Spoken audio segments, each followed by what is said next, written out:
Okay, everyone, let's begin with this then. June 2020, paper for variant 2.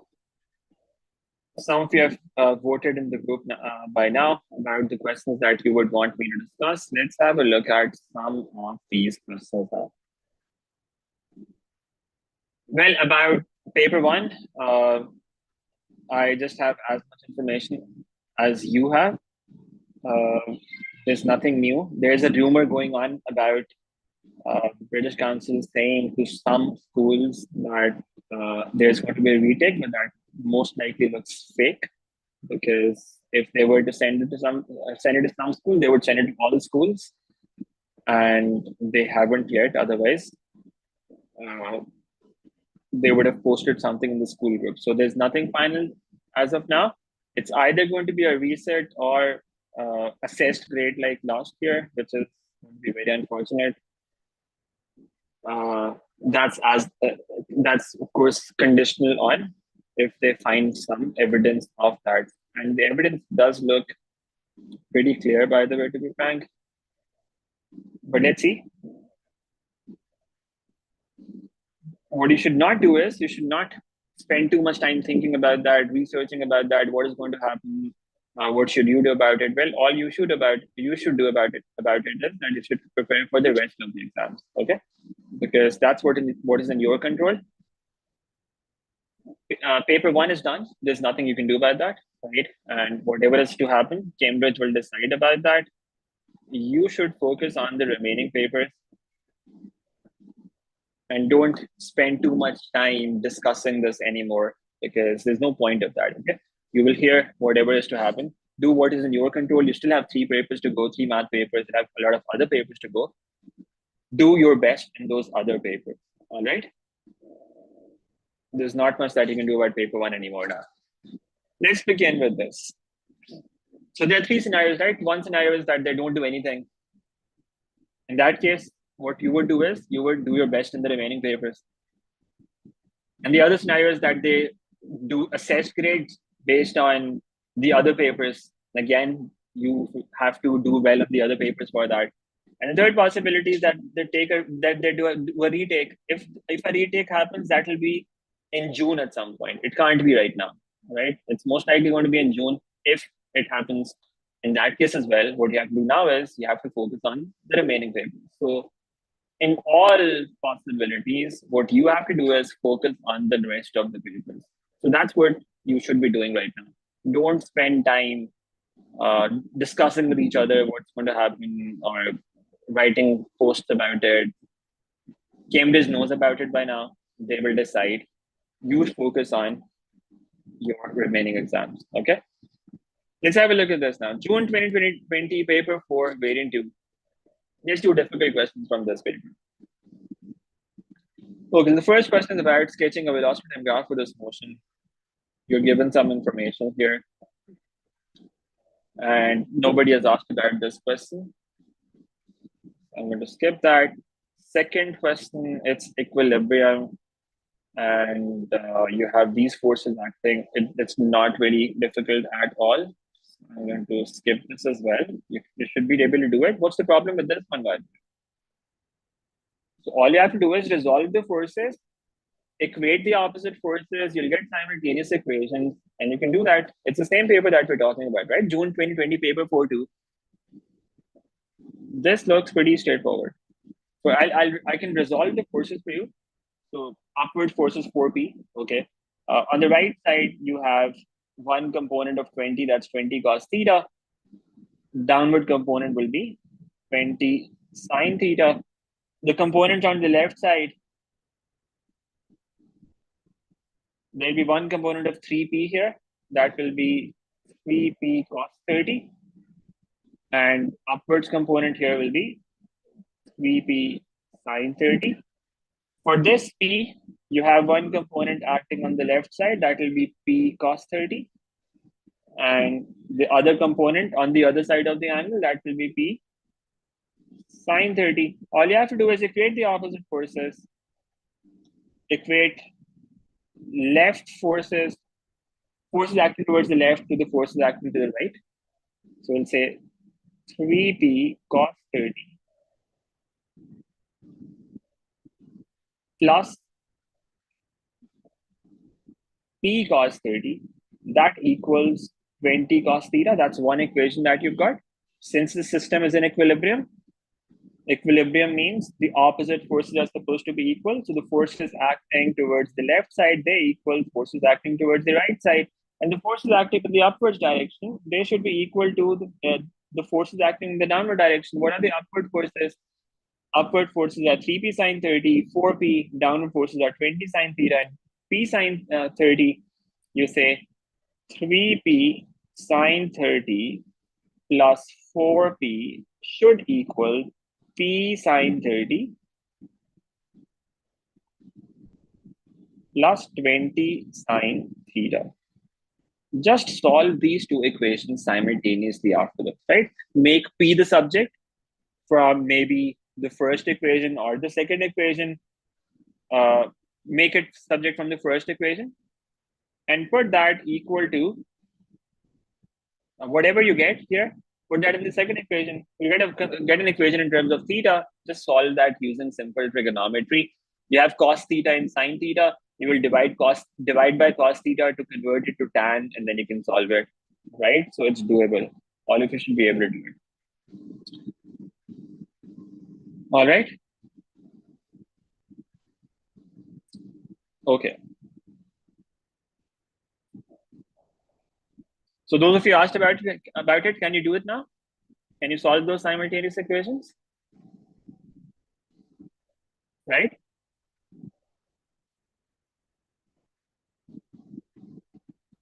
Okay, let's look at question number 3. Now, let's try this. It says the particle of mass 2.5 kilograms is held in equilibrium. This is also equilibrium. It's on a rough plane inclined at 20 degrees to the horizontal by a force of magnitude T Newton, making an angle of 60 degrees to the line of greatest slope. You can see that in the diagram. The coefficient of friction between the particle and the plane is 0.3. Find the greatest and least possible values of T. What does that mean? Greatest and least possible values of T. Now, whenever they ask about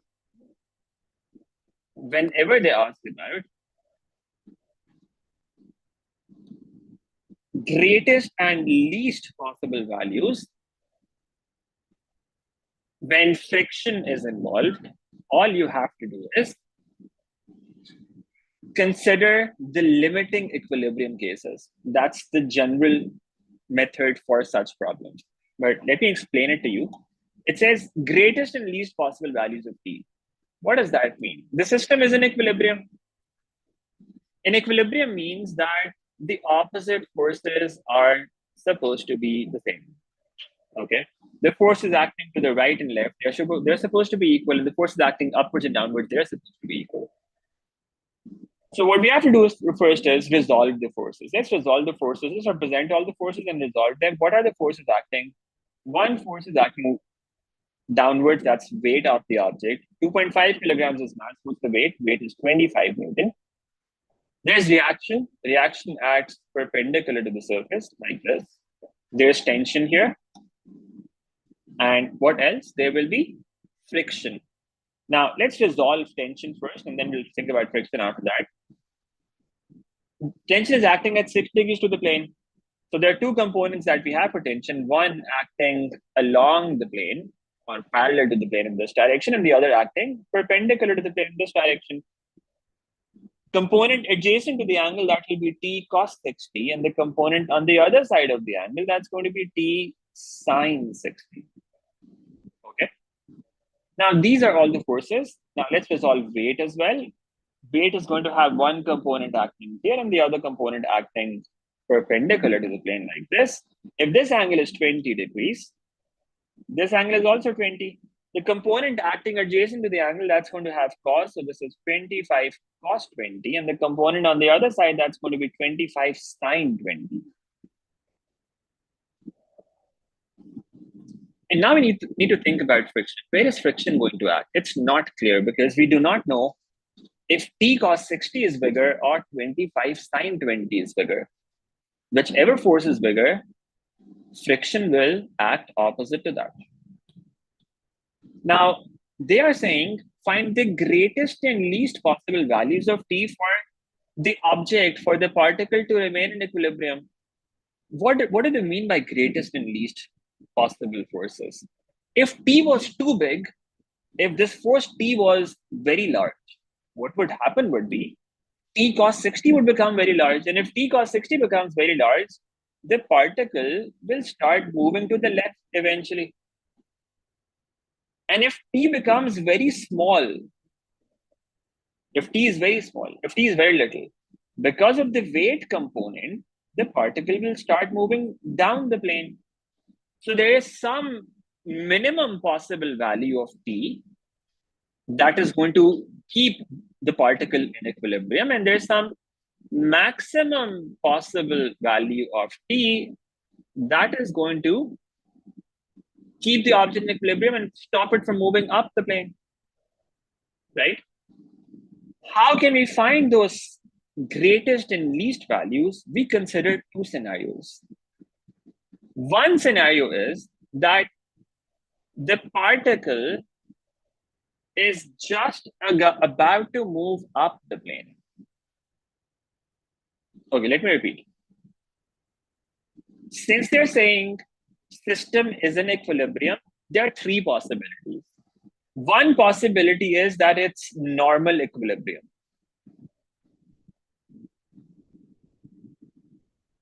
Okay, one possibility is normal equilibrium.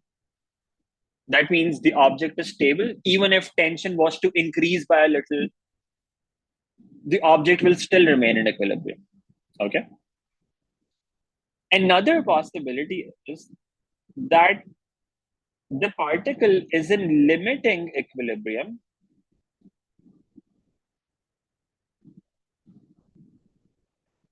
with the particle just about to slide up the plane. That if tension was even slightly more, it would start moving up the plane.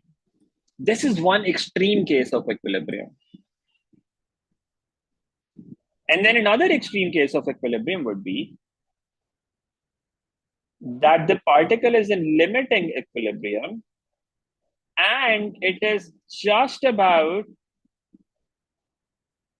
to slide down the plane.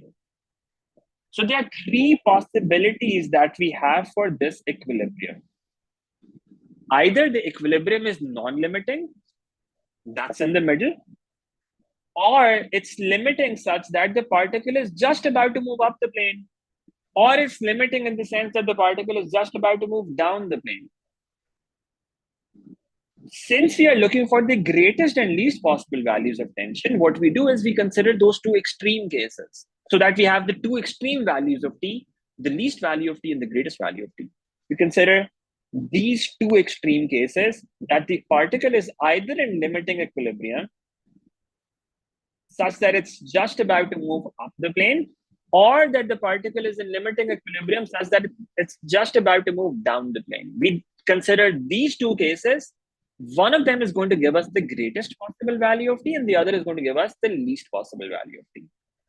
Now, how do you consider these two cases? Let's consider the first one first of all. Now, what I'm going to do for that is I'm just going to copy this diagram because everything will remain the same. In both of these cases, there's going to be just one difference in both of them. And I'll show you what in a moment.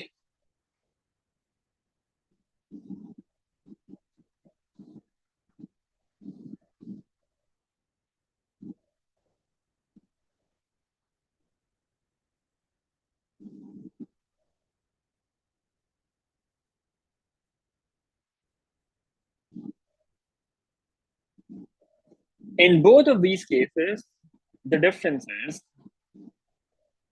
when the particle is just about to move up the plane, where is friction going to act? Friction will act down the plane. And in the second case, when the particle is just about to move down the plane, friction is going to act up the plane. These are the two extreme cases that we would consider. And since it's limiting equilibrium, we would say friction is at its maximum value, which is F equals mu r. And now you just have to equate the opposite forces, and that's it. You've resolved the forces already, just equate the opposite forces. Equate R plus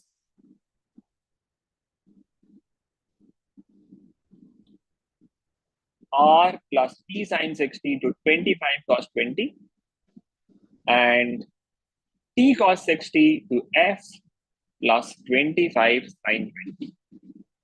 For the first case. For the second case, equate T cos 60 to 25 sine 20.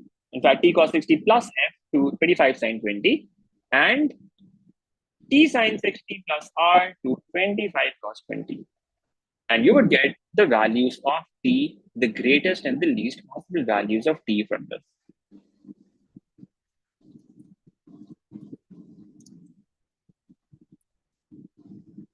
Okay? All right. Now, let's equate the opposite forces. Equate the forces acting to the left to the forces acting to the right, and equate the forces acting upwards to the forces acting downwards, right? Up, down are considered according to the plane. So this is upward direction, this is downward direction. So if you consider yourself standing on the plane, this is the right side and this is the left side. Okay? Since it's equilibrium, we are equating the opposite forces. Forces acting towards the left, that's T cos 60. On the right, F plus 25 sine of 20. Forces acting upwards, T sine 60 plus R, that equals 25 cos 20.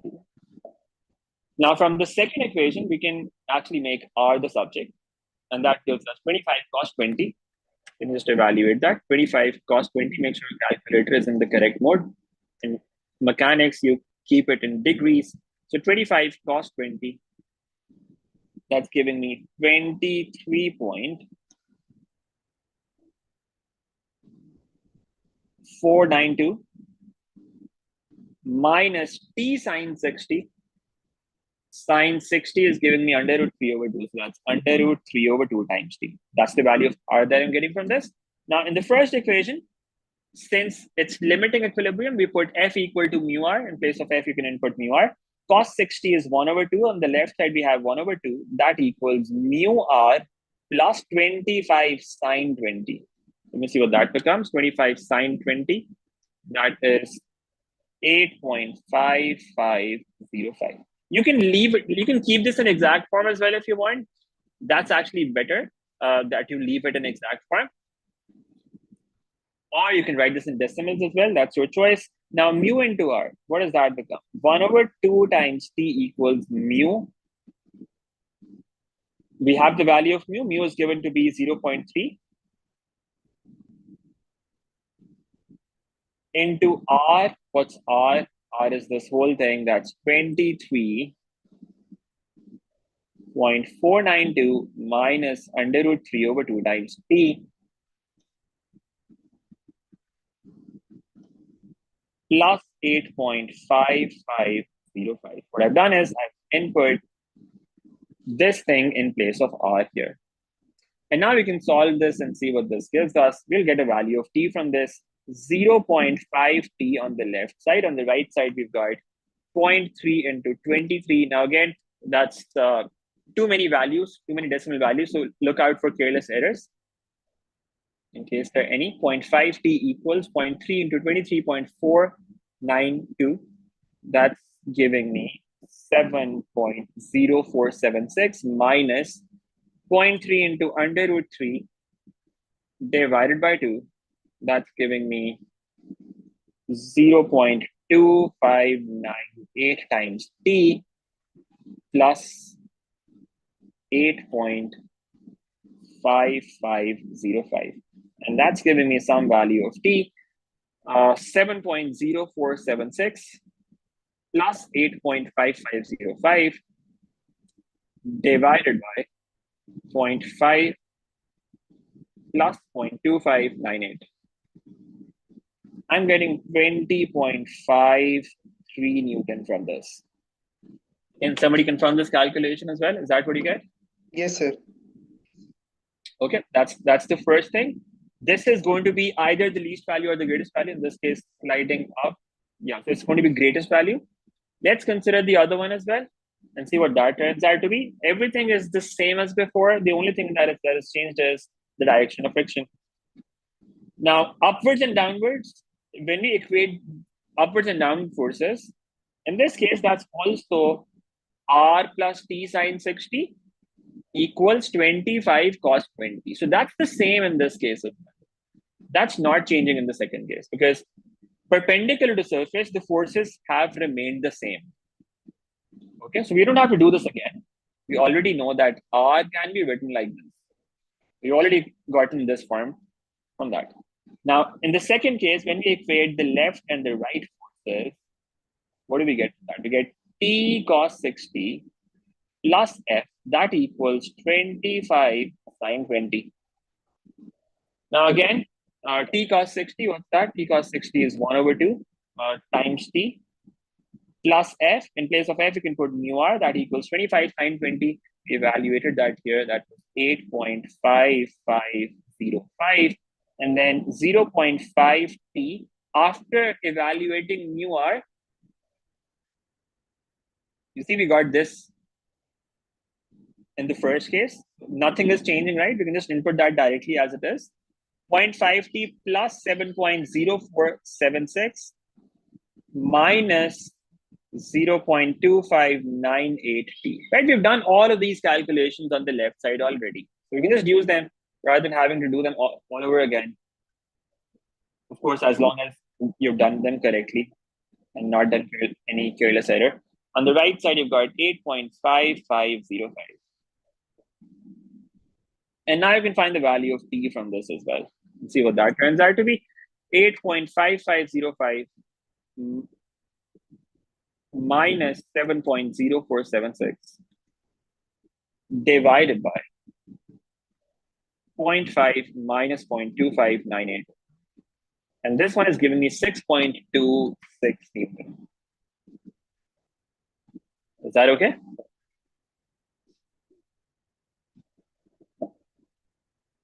Is this value all right? Okay, good. So this is the greatest value then? This is the greatest possible value of tension. This is going to be the least possible value of tension.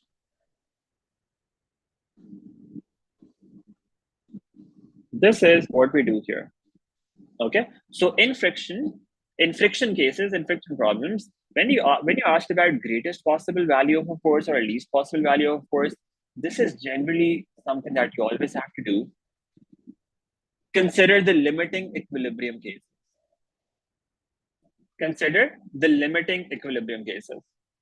Okay, on both sides. That the particle is just about to move up or the particle is just about to move down. All right. And then you get the result of that. Sometimes you get such problems in cases where a particle is hanging from something as well. You would find, I think, such problems in 2022 or 2021 papers, some other papers. In that case, you have to put one of the tensions equal to 0. So look out for those questions as well. I'm not sure if we've done them in live classes, but you will find them in the recordings. And either in 2021, either it's one of the 2021 paper or 2022 papers, where they have some object hanging in equilibrium, and you have to find the greatest possible value of a force and the least possible value of a force. For that, you have to put one of the tensions equal to 0. Do have a look at one of at those types of questions as well. They are in some other papers from 2021 or 2022. Okay. All right. Now, okay, that was question number 3. Let's look at the next one. The next question that you're asking about is question number 4 from this paper. Okay, 4 and 5. Okay, 4, not many people have asked about this one, but 5, yes.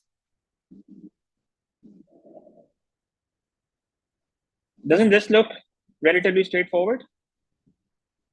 Okay, those of you who asked about question number 4, let me know if there's a particular part that you're confused with. Ali, I was basically referring to problems like these. I'll just show them to you right now. We might discuss some of them on Monday. Let me see if I can find them here. M1. Of course, there's an equilibrium. Yes, these are actually June. These are the papers. June 2022, paper 4.3, and November 2021, paper 4.2. So look at the recordings of these papers. You will find the whole descriptions of these. So in these problems, what they've asked you for is find the least value of this force x. What you have to do is you have to put one of the tensions equal to 0 in such cases. Similarly, in the other question as well, you have to find the greatest value of f for which this remains in equilibrium like this. Again, you have to put one of the tensions equal to 0. The logic of that you will understand when you look at these papers. Okay, the recordings of these papers, June 2022 and November 2021. Okay, all right. We might discuss them on Monday as well. Okay, let's look at this. Question number 4. Any particular part of this that you're confused with? Those of you asked about it. Because it does not look very difficult. Question number 4. So if you're confused with this, let me know which particular part.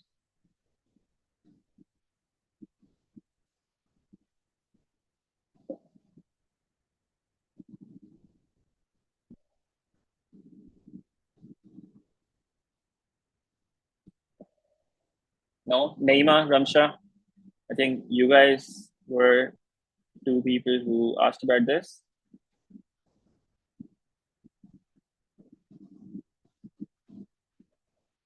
Make sure you are sending messages to the right account. Okay, good. All right. Try this. It should be doable. So in the second part, for instance, they're asking you to show that there's another collision between A and B. So where is A moving and where is B moving? Let's have a look at this. A was moving to the right. Yeah. So let's say if A is on the left and B is there, A is moving to the right initially, and then what happens is C collides with with that, and then B is moving here. After this collision, A continues to move in the same direction, but with half the speed of B. Okay, so A is moving in the same direction. Okay, so what happens after these collisions is A will be moving in the right direction at some speed, B will be moving in the right direction at some speed. If you have to show that there's another collision, you would just find the speed of B after collision. If speed of A is, for instance, I'm not sure what the actual values are, but let's suppose the speed of A was 4 meters per second and the speed of B was 3 meters per second. Now, since B is slower and A is faster, at some point, A is going to catch up with B and there will be another collision. So if this is the part that's confusing you, how to show that there's another collision, you will just say the particle that's behind that has a greater speed. So you'd say VA is greater than VB. Since VA is greater than VB, there is going to be another collision. Okay. The rest of it is pretty straightforward. This question does not look that difficult. Okay. I hope you can attempt this. If you still can't figure out, maybe we can discuss it at the end of today's class. Okay. Let me know. Try this. It should be doable. Okay. The last part as well. Total loss of kinetic energy. Just find the initial kinetic energy and the final kinetic energy, find their difference, and that will give you the result. It's not that difficult. If you understand momentum, it's pretty doable. Okay. All right, let's look at the next one then. So the next one that you have asked about is question number 5. Okay, let's have a look at this. A car of mass 1250 kilograms is moving on a straight road. On a horizontal section of the road, the car has a constant speed of 32 meters per second and there's a constant force of 750 Newton resisting the motion. Calculate in kilowatts the power developed by the engine of the car. Okay, so how do we think about this? There's a straight road on which this car is moving.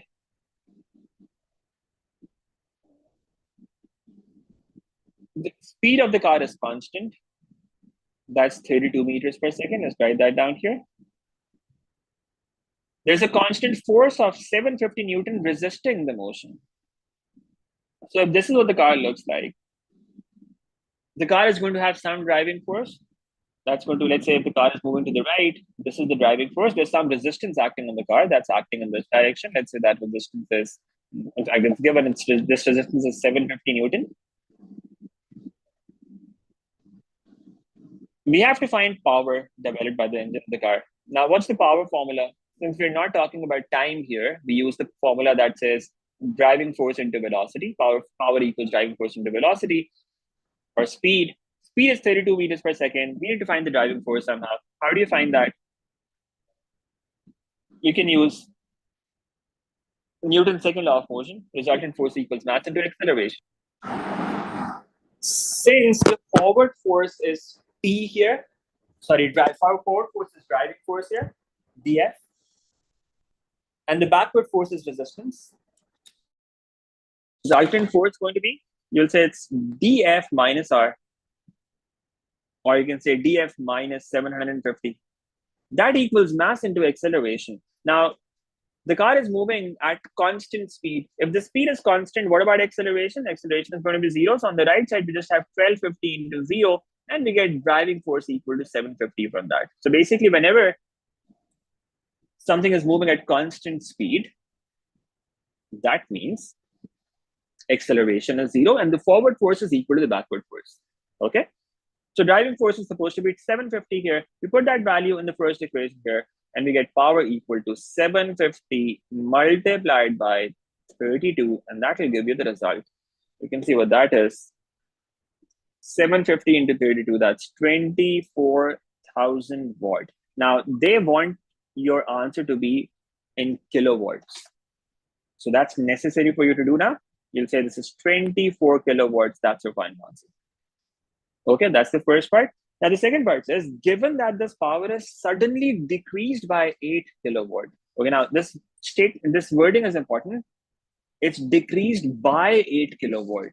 It's not decreased to 8 kilowatt. It does not become 8 kilowatt. It reduces by 8 kilowatt. What does that mean? Earlier, the power was 24 kilowatt. Now it becomes 24 minus 8, which is 16 kilowatt. Or you can say 16,000 watts. That's the power now. Find the instantaneous deceleration of the car. Now you see, the power is suddenly decreased by 8 kilowatts. Now remember, speed does not immediately change to another value. Whenever acceleration changes, speed will then gradually change according to that. Now, when you're talking about instantaneous deceleration, at that particular instant, the speed is still going to be 32 meters per second, right? Right when the power is reduced, at that particular point, at that particular instant, the speed is still 32. So we can say, if power is 16,000 watt and speed is 32, we can use these two pieces of information to figure out what the driving force is going to be at that particular instant when this power is suddenly changed. 16,000 divided by 32, that's giving me 500 Newton. That's the driving force at that particular point. What we need to find is deceleration. That means acceleration, right? As in the value of acceleration. What we get? What do we get for that? We've got forces and acceleration. What connects forces and acceleration? Newton's second law of motion. Resultant force equals mass into acceleration. That's what we use here, because that's the connection between forces and kinematics. What's the resultant force? Forward force is driving force. That's 500. Backward force is 750. Remember, it said the resistance is constant. So resistance is still the same as before. So that's 750. That equals mass, which is 1250, into acceleration. And that is going to give you the value for acceleration. 250 divided by 1250, that's 1/5 or 0.2. You'll say the acceleration value is minus 0.2 meters per second square. However, they asked you for deceleration. So when you write deceleration at the end, you would say deceleration is actually 0.2 meters per second square. You will get rid of the negative sign because the word deceleration already incorporates negative. You won't write negative there, you'll just write it like this. And that's your final result. Make sense?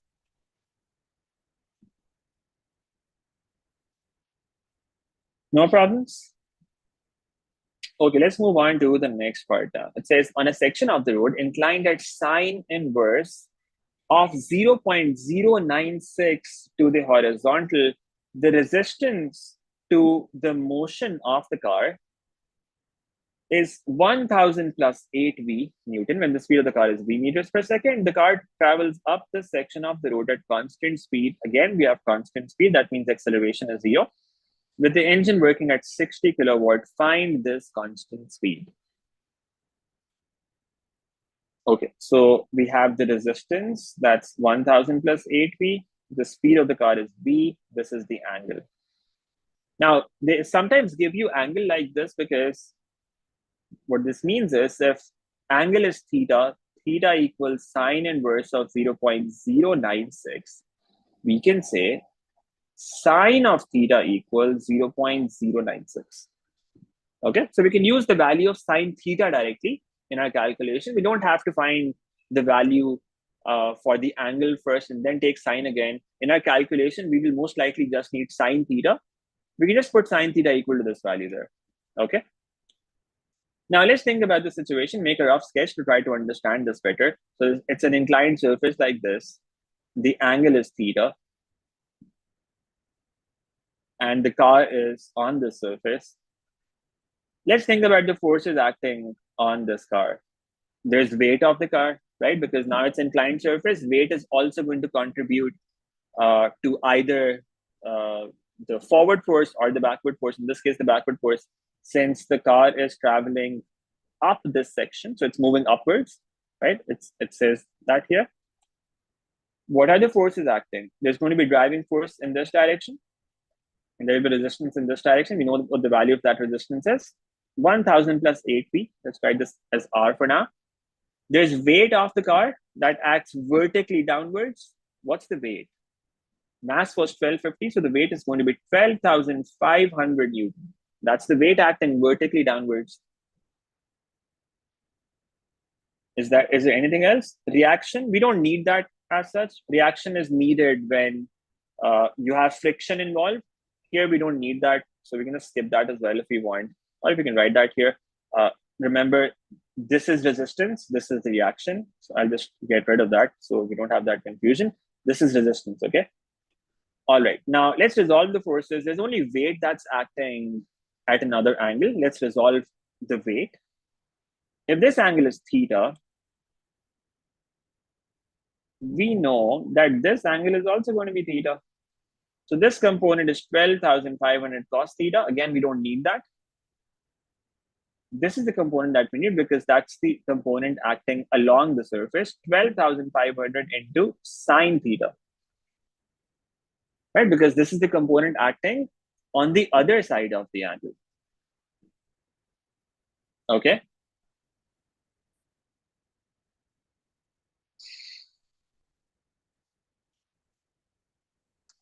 What do we get from this? Okay, I'm just distracted by reading a comment. So those of you who are thinking about another paper leaking or something else happening, remember, if you are searching for something like this, then be ready for another retake as well. Okay. It's not going to be helpful. It's not going to ruin things just for you. It's going to ruin things for everyone. So please, if you do unfortunately end up getting some leaked paper, do not spread that. Stop the chain right there. Inform the authorities so that so many people do not suffer again. Okay. So please do not think about another paper leaking. So I'm hearing some rumors about M1 leaking now. It's most likely just rumors. Hopefully, I hope they're just rumors. But please don't be on a lookout for something like this, right? It's very unethical, and you should not be even searching for that. Even if you get that, you should stop the chain right there, inform the authorities, and stop another paper from being from actually going to a retake, right? Don't ruin things for everyone else as well. Okay, so what do we get here? 12,500 sine theta, 12,500 cos theta. Where were we at? Okay, so these are all the forces. Now, power is 60,000 watts. That's the power. Okay.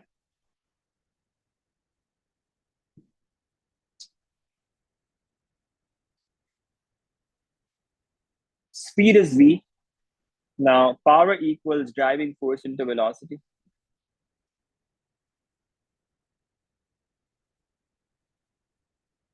What does that mean? It means 60,000 equals driving force into velocity. That's one equation that we've got. We have to find the value of v somehow. For that, we need the driving force. How do you find the driving force? For that, we have to use Newton's second law of motion again. Let's think about that diagram on the right side.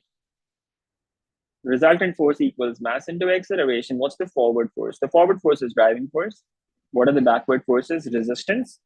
What's resistance? Resistance is this 1,000 plus 8 times v minus the weight component. Do not forget that. 12,500 into sine of theta. So these are the forces that you're going to consider. Forces acting along the motion. On the other side, you have 1,250 times acceleration. Acceleration is 0 because it's constant speed again. So on the right side, you've got 0. And now you know the value of sine theta. Sine theta is 0.096.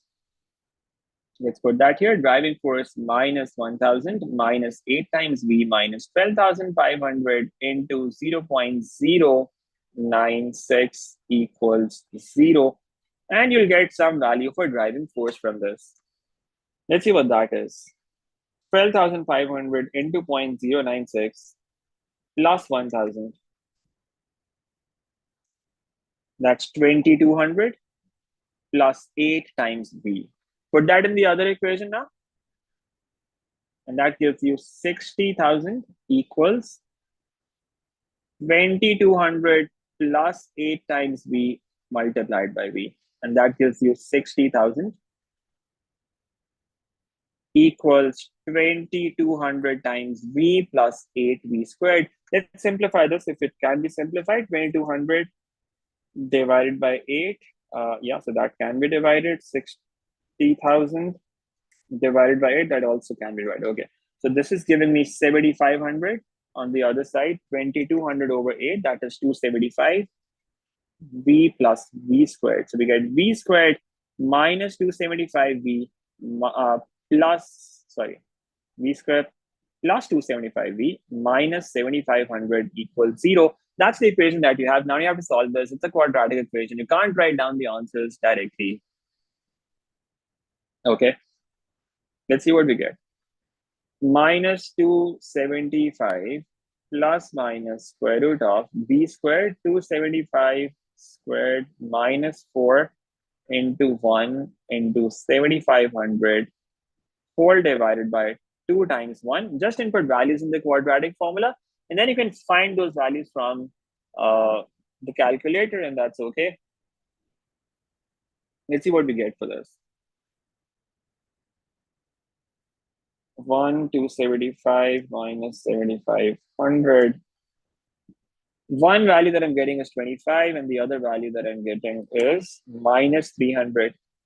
Now, of course,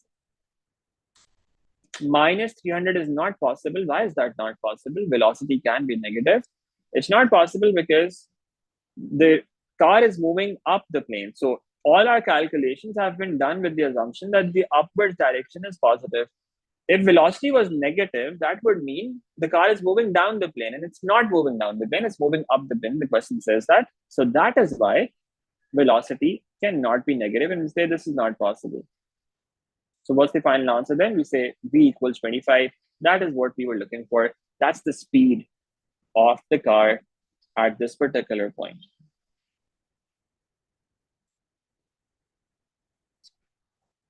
Okay. Makes sense? No problems? That was part B of this question, and that's it. This was the other question that you asked about. And that's it from this paper, right? From question number 6, yeah, so nobody's voted for question number 6, so I assume that is not complicated, right? So yeah, that's it for this session. In fact, for this paper. From the next paper now, from March 2020, we will be doing 3 questions, questions 3, 4, and 6. Okay, let's have a look at that other paper now. Let's do 3 questions from that other paper.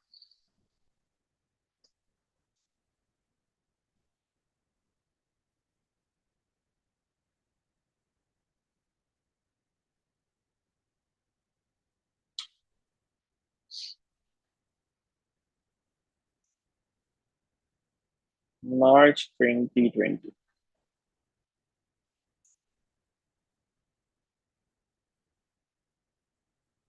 Yes, Zephyr.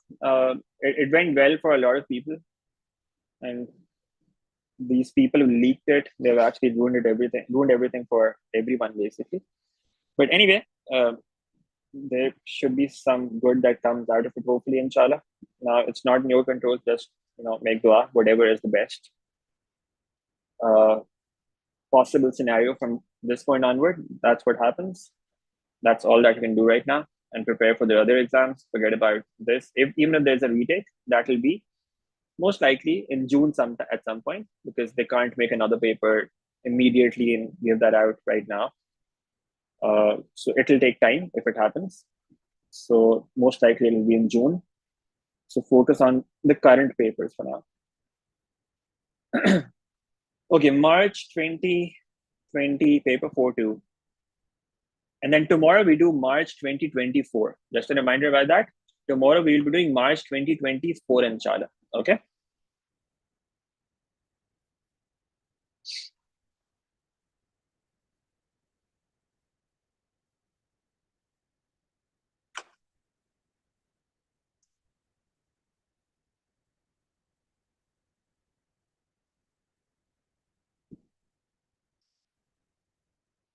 Okay, what I'll actually do is I'll make another, or let's leave it like this. It will be in the same session then, okay? Both March and June papers, they are in the same session. They'll be in the same recording later on. So keep that in mind, okay? I'm not starting another recording. I'll just leave it like this. March 2020, paper 4, variant 2. Let's do the different questions of this paper now. Okay, so what's the first one that you've asked about? Question number 3 from this paper. Let's start from this.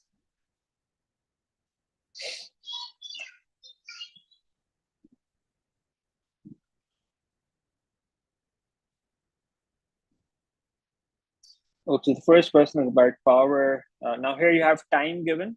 So you'll have to use the other formula for power. Remember, power equals work done over time. So keep that in mind. Okay, then you have to do this. Question number 2. Okay. All right, so nobody has voted for the first 2 questions. The first question that you asked about then is question number 3 from this paper. Let's start with this one. Question number 3. It says the diagram shows the vertical cross-section of a surface. A, B, and C are 3 points on the cross-section.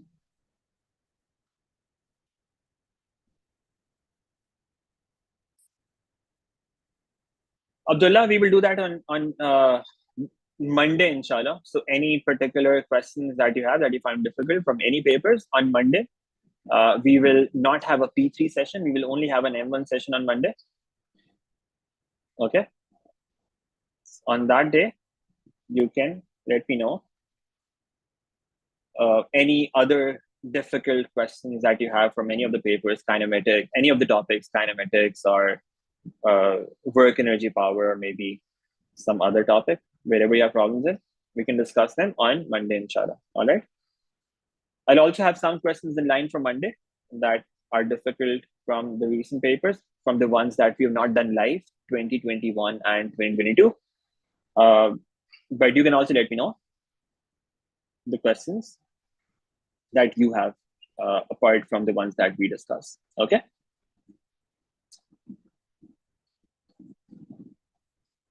All right. Now let's start with this one. Question number 3. It says the diagram shows the vertical cross section of a surface A, B, and C are 3 points on the cross section. The level of B is h meters above the level of A. You can see that in the diagram. Level of C is 1.5 meters below the level of A. And a particle of mass 0.2 kilograms is projected up the slope from A. With initial speed 5 meters per second, the particle remains in contact with the surface as it travels from A to C. Given that the particle reaches B with a speed of 3 meters per second, and that there is no resistance force, find H. Okay. So how do we think about this? Now remember, whenever you have a curved surface, in almost every question like this, you have to use energy method. Okay, you can't do constant you can't use constant acceleration formulas for this, or resultant force equals mass into acceleration, because that will only give you acceleration at a particular point, because the direction is changing, right? Direction is changing during motion. Acceleration is not constant because acceleration is a vector quantity. So whenever you have a curved surface, you use energy methods. So what you can do here is you can say you've got this particle A, this particle that's moving from A to B and then from B to C. There's no driving force. The particle was just projected. It says it was projected at a speed of 5 meters per second. And after it was projected, there's no force acting on the particle. No. Constant acceleration formulas, as I said, you cannot use them here because you do not know that the acceleration is constant. In fact, in this case, it's not constant throughout the motion because direction is changing. So don't use constant acceleration formulas here, use energy method. Sometimes, even if you get the correct result using constant acceleration formulas, they end up deducting marks for that because you can't take acceleration to be constant here. Okay, so those formulas do not apply here. You can only use energy method in problems like these.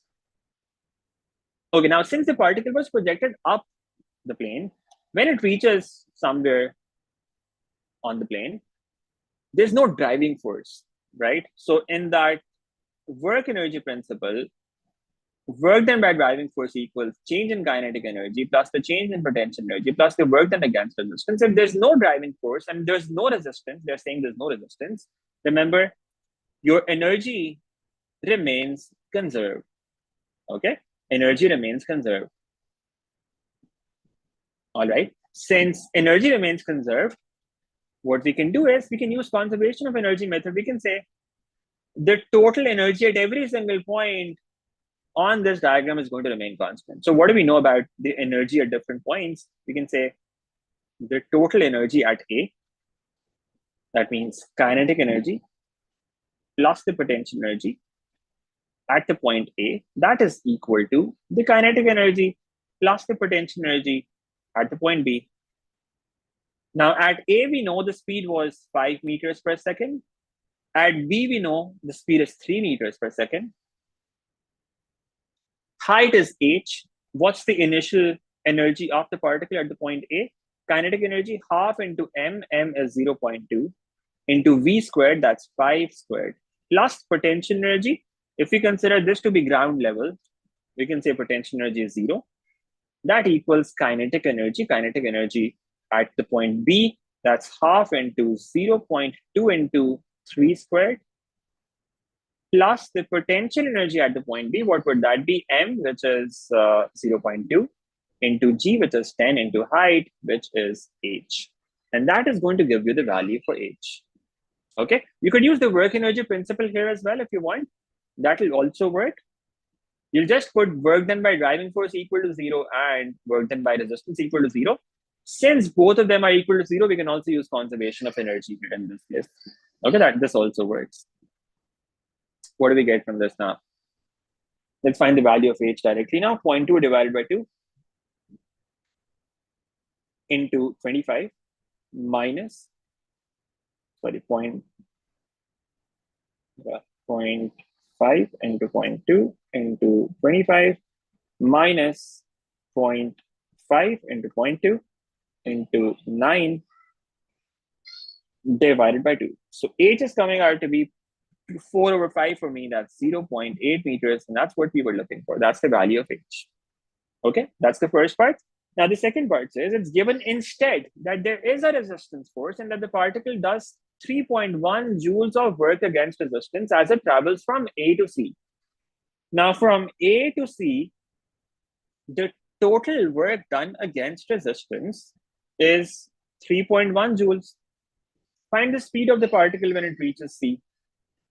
Now there is resistance. That means energy is not conserved. So we can't use conservation of energy anymore. We'll have to use work energy principle. We say work done by driving force, that equals change in kinetic energy plus the change in potential energy plus work done against resistance. Okay. Now, what does this give us? Work done by the driving force. What's that? Work done by the driving force.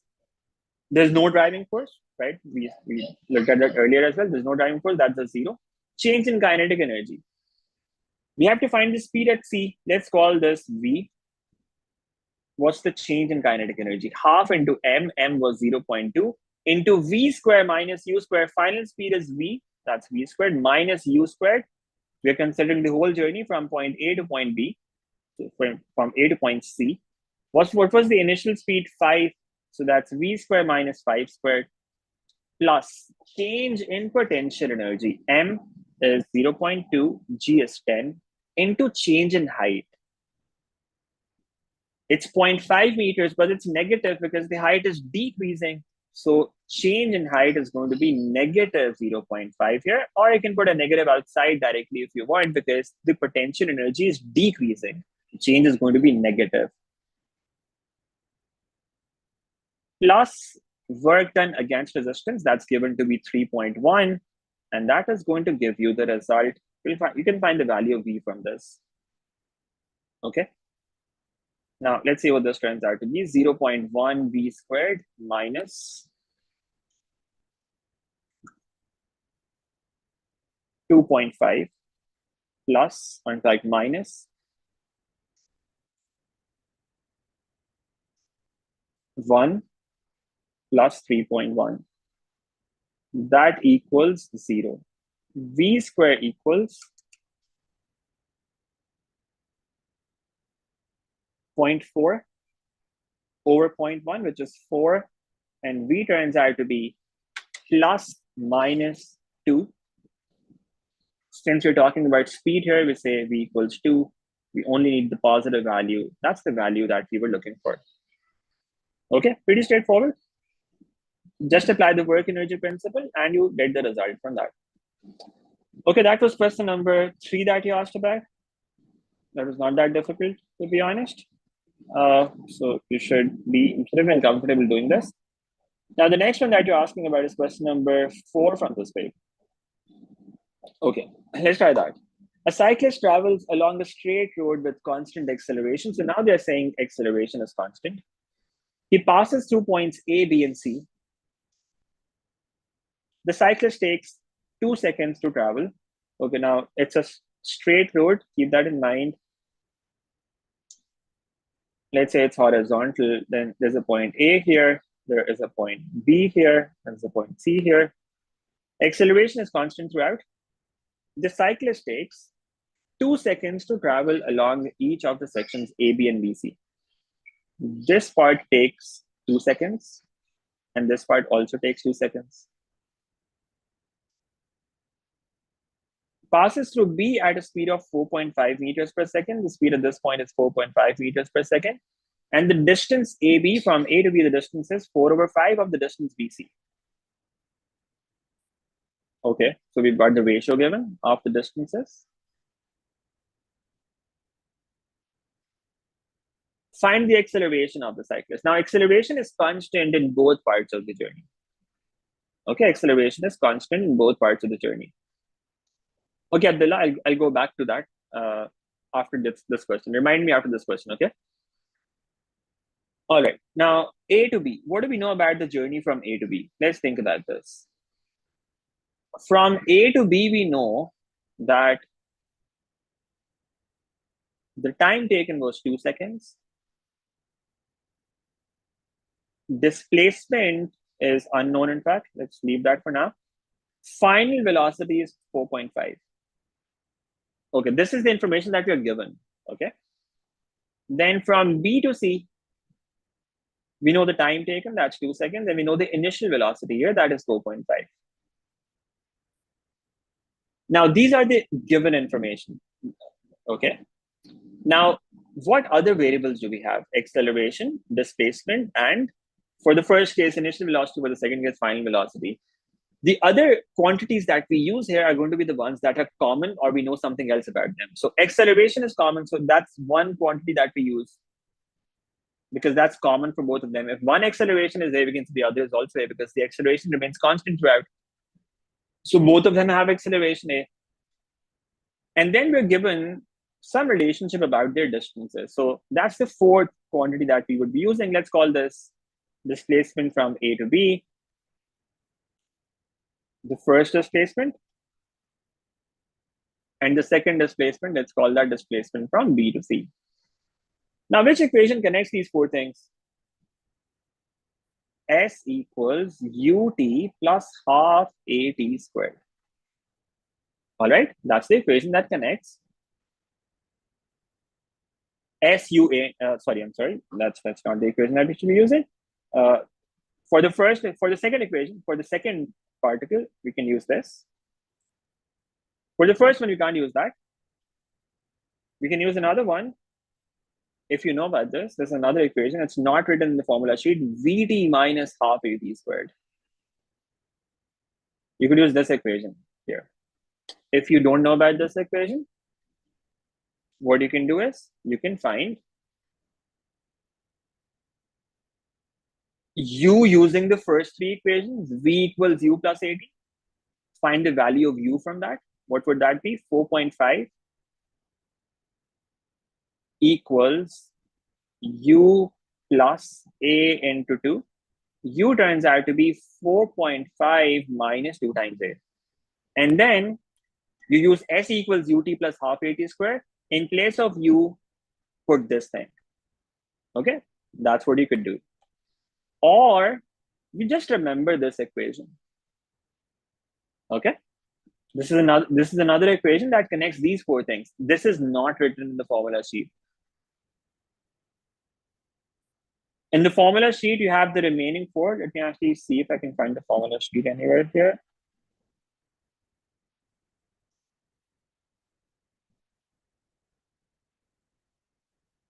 Okay, maybe not here. But anyway, so you know the other equations that are given in the formula sheet, the four equations, the other four equations that are given already. I remember this fifth equation like this, that it's the same as this, similar to this. Just replace u with v and change the sign to minus. Okay, so it becomes s equals vt minus half at squared. If you replace u with v in this equation, it becomes vt and then change the sign vt minus half at squared, and that simplifies this first case a lot. Okay, you don't have to find u first and then put that in that equation. You can just use this equation directly, and that simplifies things. So let's find displacement in the first case and in the second case. So the first displacement, which is SAB, let's see what that turns out to be. V is 4.5 into T, which is 2, plus half A into 2 squared. we get some expression from this, which is going to be 9 plus 2a, that's SAB. And then do the same thing for the other one, SBC, displacement from B to C. See what that turns out to be. U is 4.5 into T, which is 2 here as well. Okay, yeah, this is fine, right? This was minus, sorry, I put plus there by mistake. This is 9 minus 2a. Now 4.5 into 2 plus half into a into 2 squared. What does that give us? Displacement from B to C, that's given by 9 plus 2 times a. We've got both those displacements. All right, we've got both those displacements. Now we are given this information in the question. Distance AB is 4 over 5 of the distance BC. How do you interpret that? Distance AB, let's write that here. AB, that is equal to 4 over 5 of the distance BC. That means 4 over 5 of SBC. That's the relationship that we've got between these two displacements.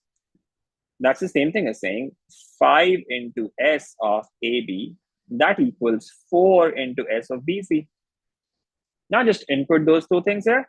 5 into 9 minus 2a, that equals 4 into 9 plus 2a. And that gives you 45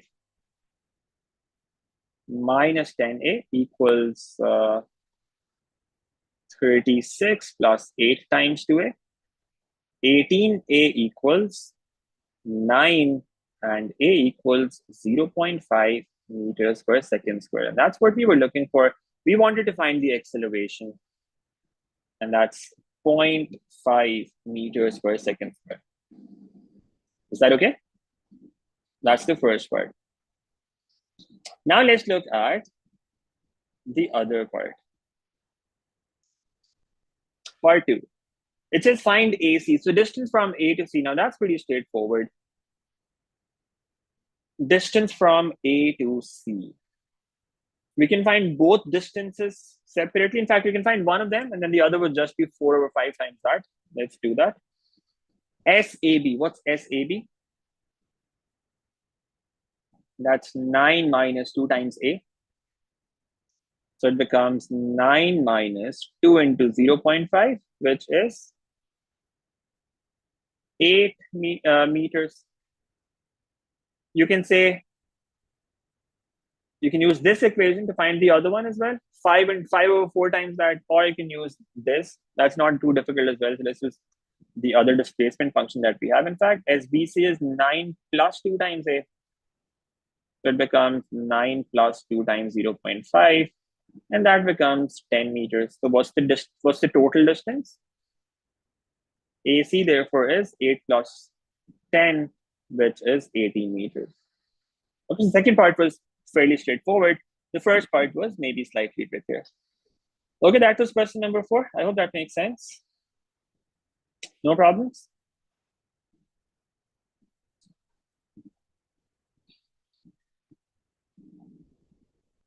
Makes sense to everyone, right?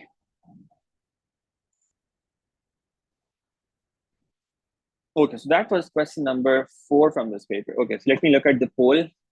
Again, what's the other question that you've asked about? So yeah, so 3A, let me explain that again. 3A.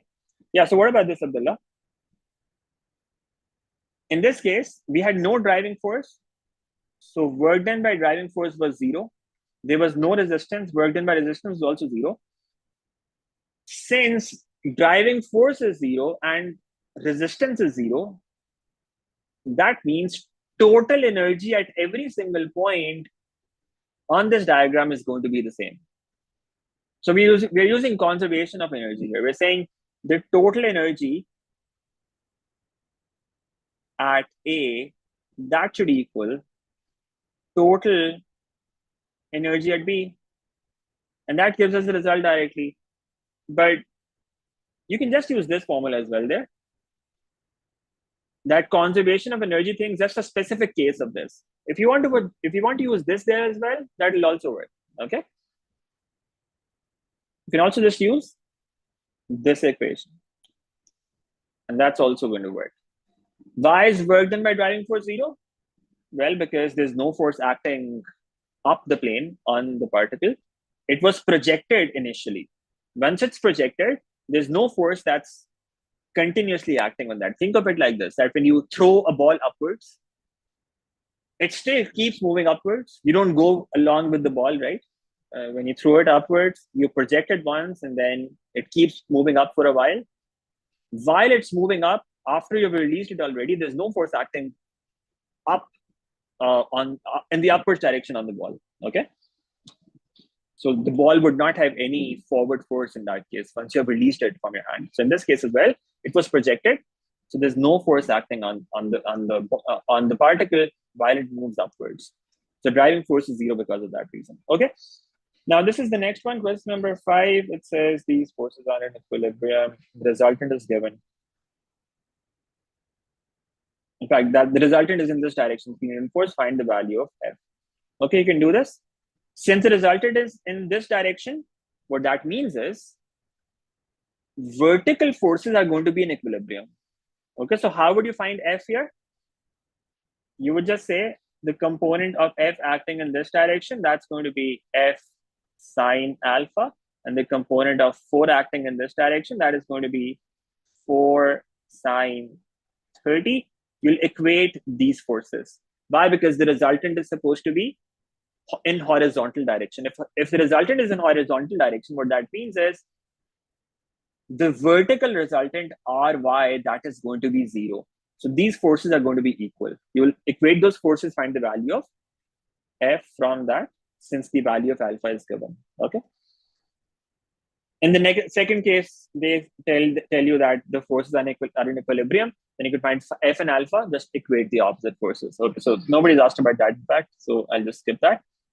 Question number 6. So the next difficult question that you asked about is question number 6. And that's the last one that we will do for today, because for 7 as well, then there are not many votes.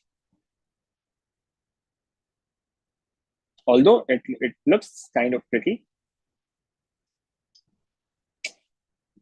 Have a look at question number 7 as well. Let me know if you can do that. Okay. On a straight horizontal test track, driverless vehicles are being tested. A car of mass 1600 kilograms is towing a trailer of 700 kg along the track. The brakes are applied, resulting in a deceleration of 12 meters per second. The braking force acts on the car only. In addition to the braking force, there are constant resistance forces of 600 Newton on the car and 200 Newton on the trailer. Find the magnitude of the force in the tow bars. Okay, now how do we think about this? It's a horizontal test track, right? So the track is horizontal. It looks like this.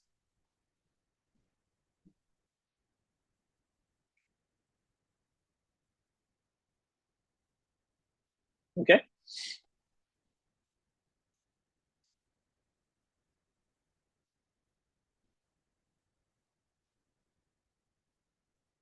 Okay, this is a horizontal test track. It says driverless vehicles are being tested. The car of mass 1600 kg is towing a trailer of mass 700 kg. So there's a car that's towing a trailer. Let's say this is the car and this is the trailer. Since the car is towing the trailer, we can assume that the car is moving to the right side. There will be some driving force maybe. In this case, in fact, brakes are applied, so there's no driving force. Masses are given for both of them. There's a deceleration of 12 meters per second square. The braking force acts on the car only. In addition to the braking force, there are constant resistance forces of 600 Newton on the car and 200 Newton on the trailer. Okay, so this is all the information that's given. Find the magnitude of the force in the tow bar. Magnitude of the force in the tow bar. Now, what's that? Let's look at all the forces that are acting on these two vehicles. Let's talk about the car first of all. Remember, they're connected by a tow bar. So let's represent that like this. On the car, first of all, is there any forward force? We are assuming that the car is moving to the right. There's no forward force at this point. There's no driving force at this point. Why? Because the brakes are applied. When you apply brakes, you don't hopefully press accelerator at the same time as well, right? When you're applying brakes, you don't have your foot on the accelerator. So there's no driving force. There's only a resistance force, a braking force. And they're saying the braking force acts on the car. Do we know what that force is? No. So there's a force acting on the car. That's the braking force. That's going to act in this direction. Let's call this force B. That's the braking force. Okay.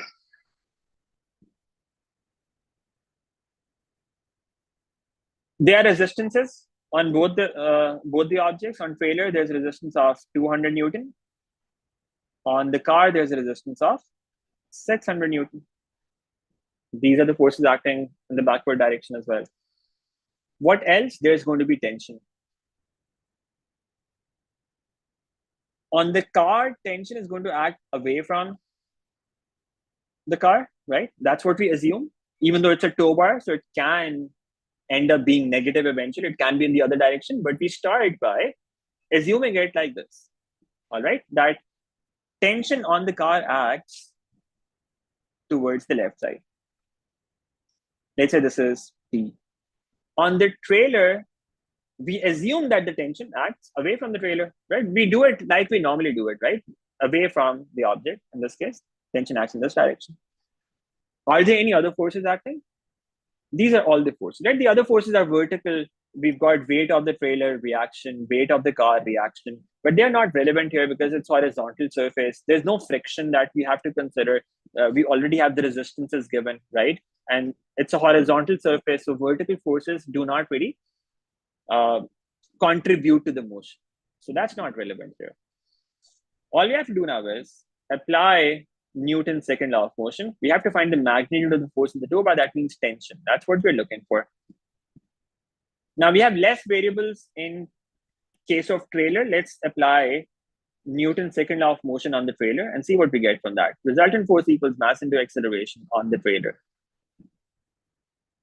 What's the forward force? Forward force is tension for the trailer. Backward force is 200. Mass is mass of the trailer. Where was that? 700. Into acceleration, acceleration is minus 12. Remember, it's a deceleration of 12. That means acceleration value is minus 12. What do we get from that? 700 into 12, which is negative, of course. And then 200 from there. This is giving me minus 8,200 Newton. Now, what does that mean? Minus 8,200 Newton, how is that possible? How can tension be negative? Remember, that's what we have discussed in a couple of other sessions as well, that tension can sometimes end up being negative. When you have a rigid object that's connecting two objects, in this case, it's a tow bar. This object that's connecting the car and the trailer, that's a tow bar. It's a rigid thing. If you have a string, so let's say you have a block and you have a string tied to it, a string can only pull objects. The string can only pull the object towards itself, right? String can only pull the object towards itself like this. However, if you had something rigid, for example, if you have a rod and that rod is connected to an object, that rod can both pull that object and also push that object. With string, you can't push the object, but with rod, you can also push the object. Okay? With rod, you can also push the object. So that's also possible. So sometimes what can happen is when you have a rigid object like a tow bar, instead of string, for instance, You will assume the tension directions as usual, like you're doing here. You will assume that the tension is acting in this direction on the trailer and this direction on the car. But your final result can end up being negative sometimes. What that means is the actual direction of tension here is actually on the left side on the trailer and the right side of the car. That's the actual direction. Because it's turning out to be negative, that means the actual direction is opposite of what you have taken. So the trailer is actually being pushed to the left and the car is being pushed to the right by the tow bar. That's why this value is turning out to be negative. It's called thrust as well. But that's not explicitly part of your syllabus, the concept of thrust. So all that you need to understand is that the tension value can sometimes end up being negative. You just don't have to worry about that. They asked you for the magnitude of the force in the tow bar. You would say the magnitude of the force in the tow bar, magnitude is supposed to be positive. That is 8,200 Newton, and that's your final answer here. You'll just write that as positive number because the magnitude of that force is positive. Okay. Now, how is it possible the tension acts that the force acts in this direction on the trailer and this direction on the car? Think about this. The car is applying brakes on itself. Now, car is reducing its speed, but the brakes are only being applied on the car. So car is basically applying a force on the left side. The tow bar was also moving. There are no brakes applied on the tow bar. So tow bar is kind of trying to move faster than the car now. So it basically pushes the car because of that. So that's why the tension acts in this direction. And similarly on the trailer as well, it's going to push it in the backward direction. But again, that's the logic of it. All you have to do is just remember, if you have a rigid object like this instead of a string, if you have a rigid object like this instead of a string, tension can end up being negative. Don't worry about that. It's not incorrect. It's all right. It is possible. Since they asked you for magnitude in this first part, you would write down the final answer as 8,200, and that's it. That's your final answer. Okay, I hope that makes sense. Now it says find the braking force in the second part. Now, where is the braking force acting on the car? Now we apply Newton's second law of motion on the car. Let's do that. Resultant force equals mass into acceleration. What are the forces acting on the car? Is there any forward force? There is no forward force. We can say that's 0. Backward forces B, T, and 600. These were the directions that you took. You leave them as they were, right? That equals mass, which is mass of the car, 1,600. 1,600 into acceleration, that was -12. Now we already have the value of T. Let's input that here, but remember that value of T turned out to be negative.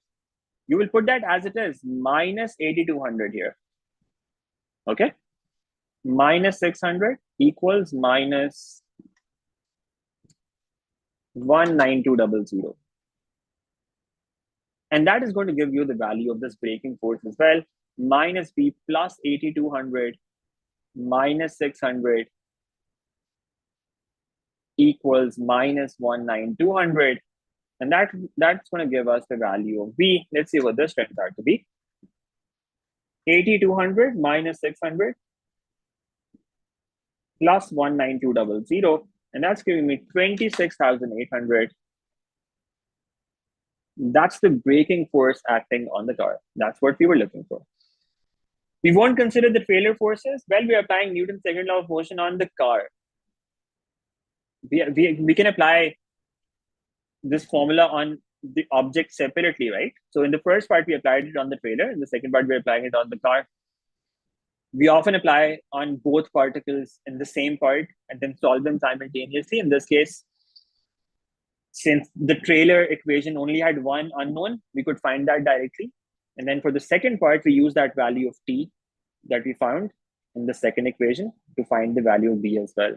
So we are applying Newton's second law of motion on both the particles separately, like we often do on pulley questions, right? So it's very similar to that. Make sense?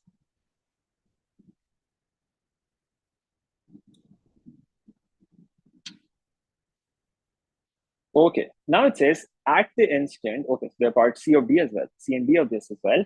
At the instant when the brakes are applied, the car has speed 22 meters per second. At this instant, the car is 17.5 meters away from a stationary van, which is directly in front of the car. Show that the car hits the van at a speed of 8 meters per second. Okay. Now, this is the car. When the brakes were applied, its speed was 22 meters per second. The car is 17.5 meters away from a stationary van. The van is stationary. Show that the car hits the van at a speed of 8 meters per second. This distance is how much? 17.5. Now, what do we know about this motion? We know that initial velocity is 22. Displacement is 17.5. And the acceleration is minus 12. You can just use these three things to find the final velocity. We have to find v. Which equation do we use for that? 2as equals v square minus u square. And you can see what that turns out to be. 2 into minus 12 into 17.5, that equals v squared minus 22 squared. And that will give you the value for v. You can see what that is. Minus 24 multiplied by 17.5 plus 22 squared. And then square root of that. V turns out to be 8 meters per second for me. That's the velocity at which the car hits the van. Okay, that's what we were looking for here. All right. No problems?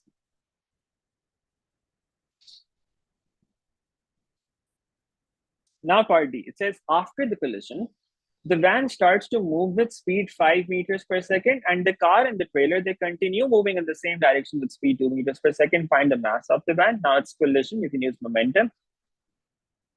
Let's see what you know about the car and what you know about the van.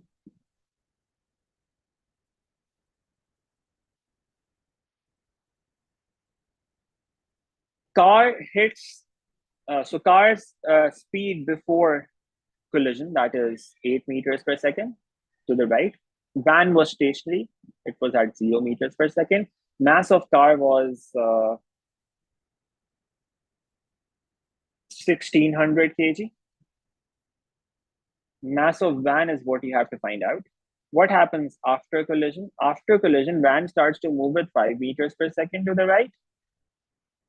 And the car and the trailer continue moving in the same direction with speed 2 meters per second.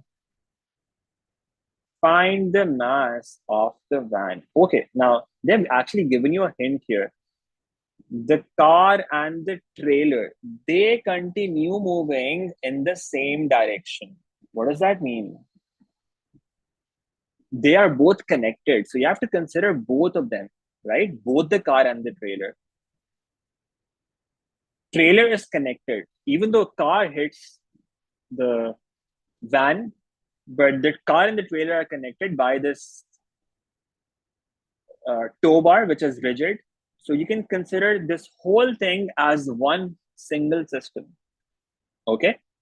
What's the mass of all of this system, of this whole system? 1600 plus 700, the total mass is 2300. So instead of using 1600 kilograms for just the car, for both car and trailer, let's call that CT, the mass is 2300 kilograms. And that's what you should be using here. And they've given you this hint here as well. And the car and trailer continue moving in the same direction. That means they're both connected, right? What do you get from this? Momentum before collision, that equals momentum after collision. What's the momentum before collision? Mass, which is 2300 of the car and the trailer, into velocity, that's 8. Remember, all of them are moving in the right direction. We're considering the right side positive. So 2300 into 8 plus m into 0, that's the momentum before collision. Momentum after collision, that's 2300 into 2 plus m into 5. And that's going to give you the value for m. You can see what that turns out to be. 2300 into 8, 18400, that equals 4600 plus 5 times m. This turns out to be 2,760 kilograms for me. And that's what we were looking for in this part. That's question number 6. That's the last question that you asked about from this paper.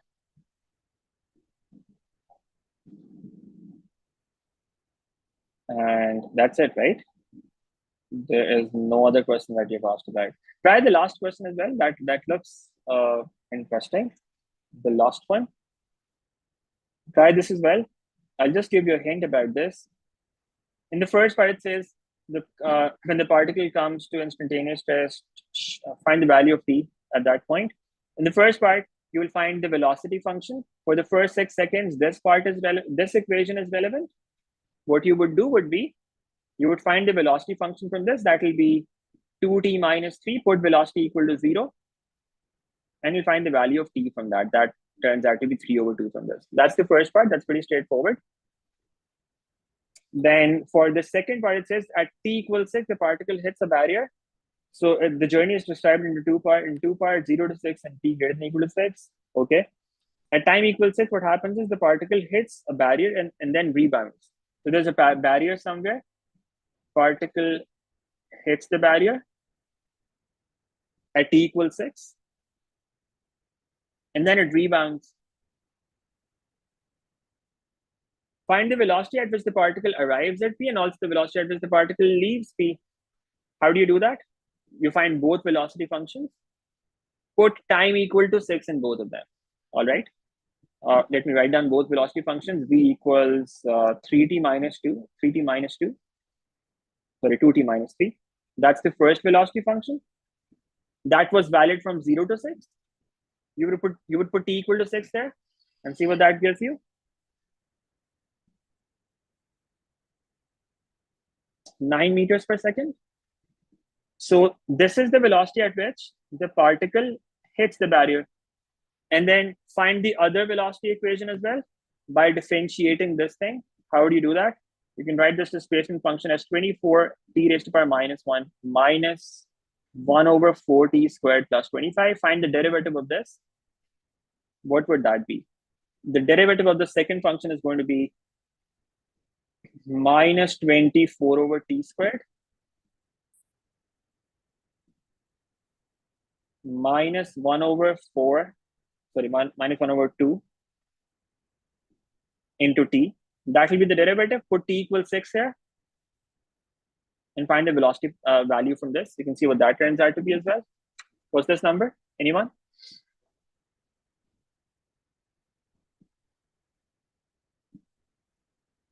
Minus 3.67.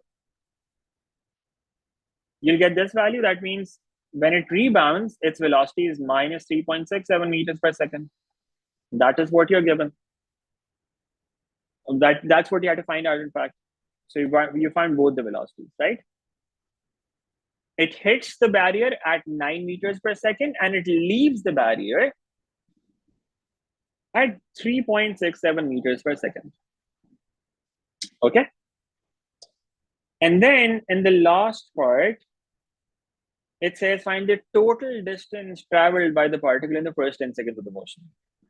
Now, this is the important part because now you see you've got different parts of the journey. You've got the displacement function for both parts of the journey.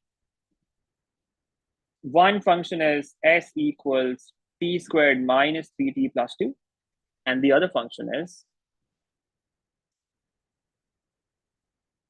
24/t minus t squared over 4 plus 6. Sorry, plus 25. This is the other displacement function. The first function is valid for time between 0 and 6. And the second function is valid for time between. So basically it's time from 6 onward. Right? This is where the two functions are valid. Okay. Now what you have to do is you have to find the displacement in both parts. But there's another problem. And the problem is you have to check if the direction is changing at some other point as well. Is the direction changing between 0 to 6 at any point? Is the direction changing from 6 onward between 6 to 10 seconds at any point? You have to check that first. How do you check that? By putting velocity equal to 0. And that's what they've made you do in the first part already. In the first part, they asked you to find the value of t when the particle was instantaneously at rest during the first 6 seconds of the motion. And you found that the particle was at rest when time was 1.5. That means when the time value was 1.5, when the time value was 1.5, at that point, the direction could change at that point. When time was 1.5, the direction could have changed at that point. So you have to check if the direction is changing, you have to break the journey at that point as well. Now, how do you know if the direction is changing or not? If velocity is 0, I would say always break your journey. Even if the direction is not changing, it would not hurt you, right? You can just break your journey into multiple parts. You can say, consider time from 0 to 1.5 separately, because at 1.5 velocity is 0, there is potentially a direction change at that point. And then consider 1.5 to 6 separately, and then see what happens from 6 to 10, because we want this distance traveled for the first 10 seconds of the motion. Now you also need to check if the direction is changing between 6 to 10. How do you check that? Put velocity 0 in the second part of the journey and see what that gives you. 0 equals minus 24 over t squared minus half times t. Multiply the whole equation by 2t squared to get rid of the fraction, and that will give you 0 equals minus 48 minus t cube.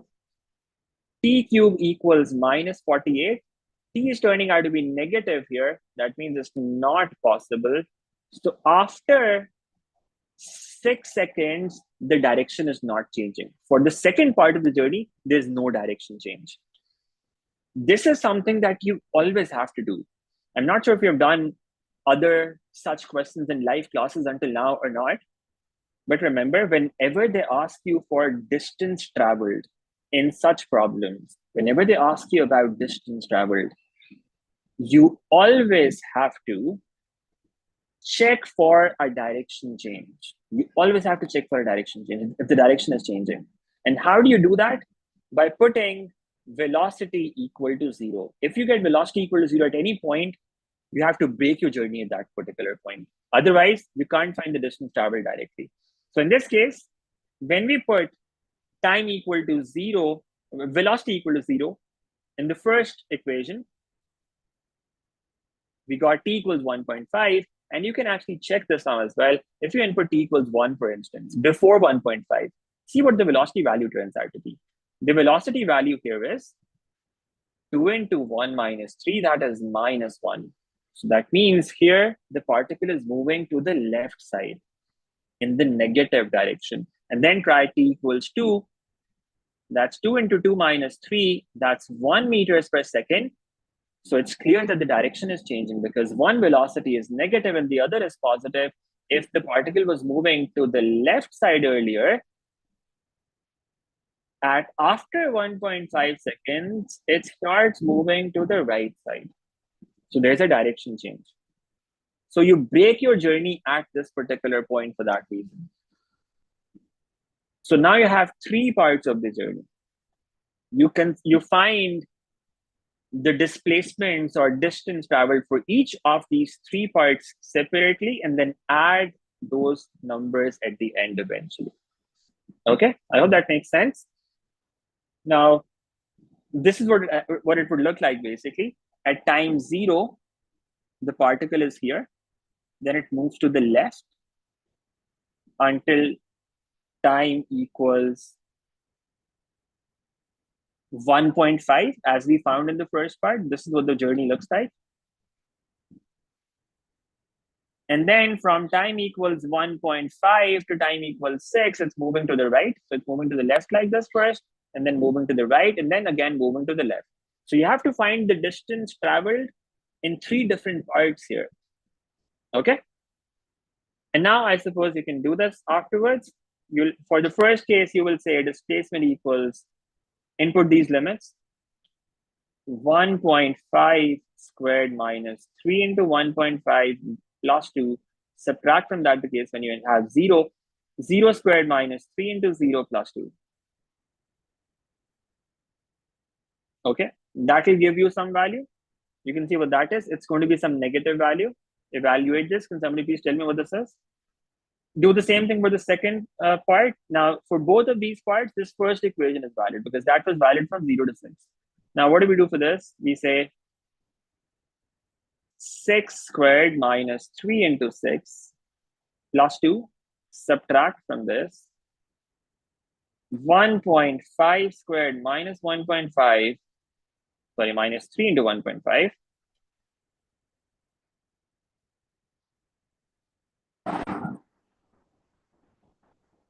Plus 2, and that will give you the displacement for the second part. And then similarly, you find the displacement for the third part of the journey. But for that, you'll have to use this equation. Input 10 in this one. 24 over 10 minus 10 squared over 4 plus 25. Subtract from this the case. When you have time equals 6, 24 over 6 minus 6 squared over 4 plus 25. Can somebody please do this calculations for me and let me know what you get in each of these parts? And then we will add these up together. Okay?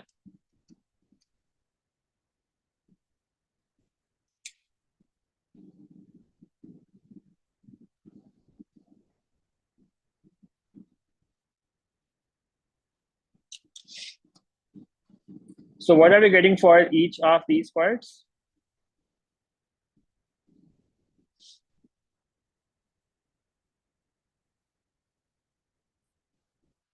Okay, the first part is minus 2.25.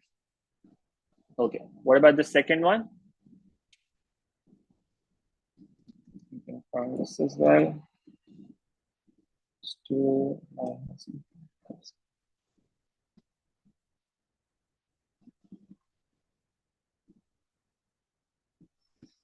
Okay, second part is 20.25.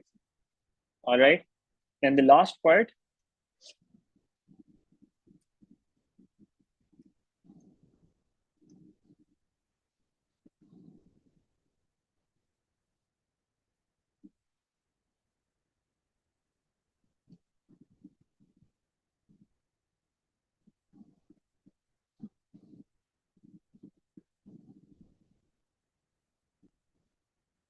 what about the last part?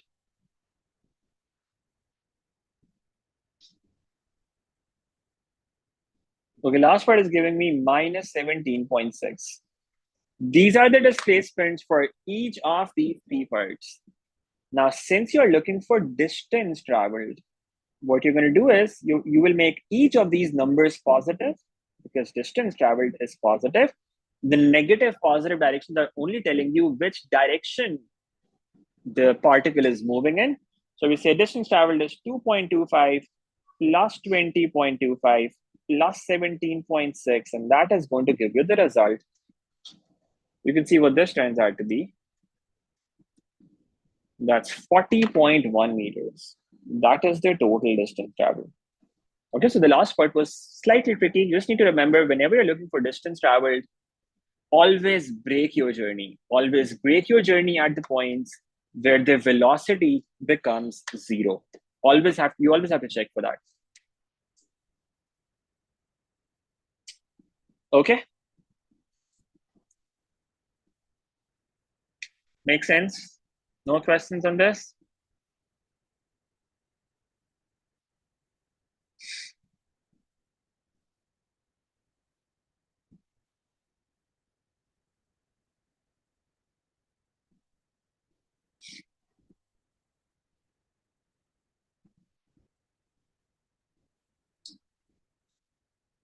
All right, good. So that's it for today then. Tomorrow we do March 2024, inshallah. Okay. Make sure that you've attempted that before the class so that you can complete that paper tomorrow. So that in the M1 class tomorrow, we will be doing March 2024 paper, inshallah. All right.